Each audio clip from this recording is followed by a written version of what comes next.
I think that the core motivation of the U.S. goes back to the neocon approach to foreign policy, which basically has been the approach of the United States for 30 years now.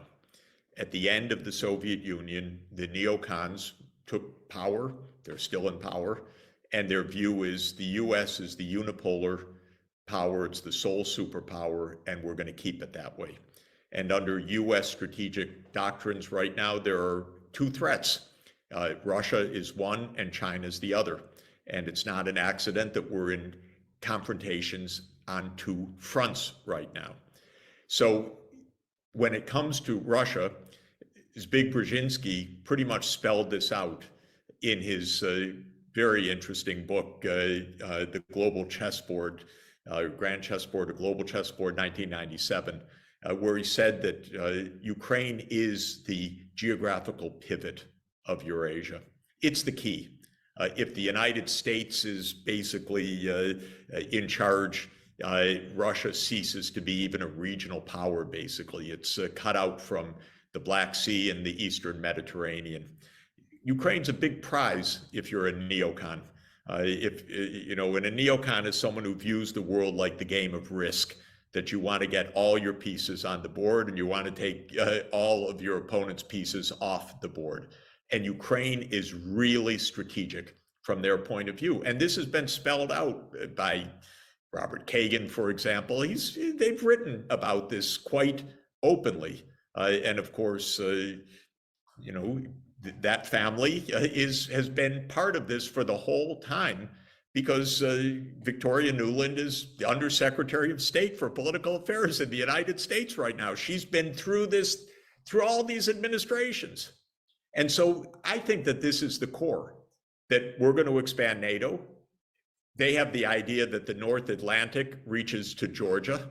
Now, that's an interesting idea. That was George Bush's geographical insight in 2008. Extraordinarily cynical, but if you look at a map, what's the game plan?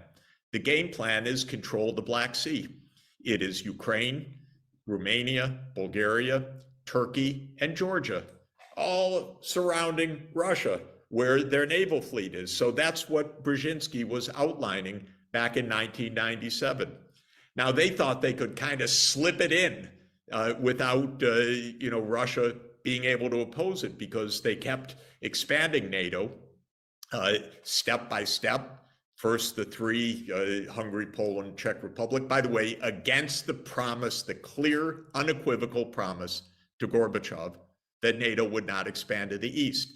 And like so many other things, the US government said, oh, we never said that. Well, they're liars. Of course they said it. And there's a full documentary record, easily accessible on the web, to understand what was said. So long and the short of it is, that's been the game plan for 30 years. And it's had its ups and downs, because Ukraine itself is internally divided between East and West.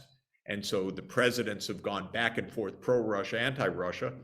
And when a pro-Russian president, Viktor Yanukovych, came in 2010, after Bush had invited Ukraine into NATO, over the opposition, by the way, of European leaders, but this is a US-led alliance, Yanukovych guided neutrality through the Ukrainian parliament. That stabilized things for a little while, until Yanukovych was overthrown. Overthrown by whom? Well, according to the US narrative, the masses on the streets. According to what I saw with my own eyes, we stirred a lot of the pot and paid for a lot of that overthrow. I don't know how much. Everything's a lie. Everything's hidden. But the Russians say that was a coup that the US led. I can't tell you exactly the US role, but we heard Victoria Nuland on the tape describing the formation of the new government, and other choice words for our European allies. And I know with my own eyes, by the way, about US involvement in that. Not my involvement. I saw it. I was, oh my God, that's pretty weird what's going down. And this is Russia's point, which is, okay, you broke it again. Now, because as soon as Yanukovych went down, The new government said, we want NATO. And then the US started pouring in the weapons, billions of dollars during the Trump years. Then Biden came and I thought, my God, maybe we'll get some sanity. Of course, he doubled down 3 times in 2021.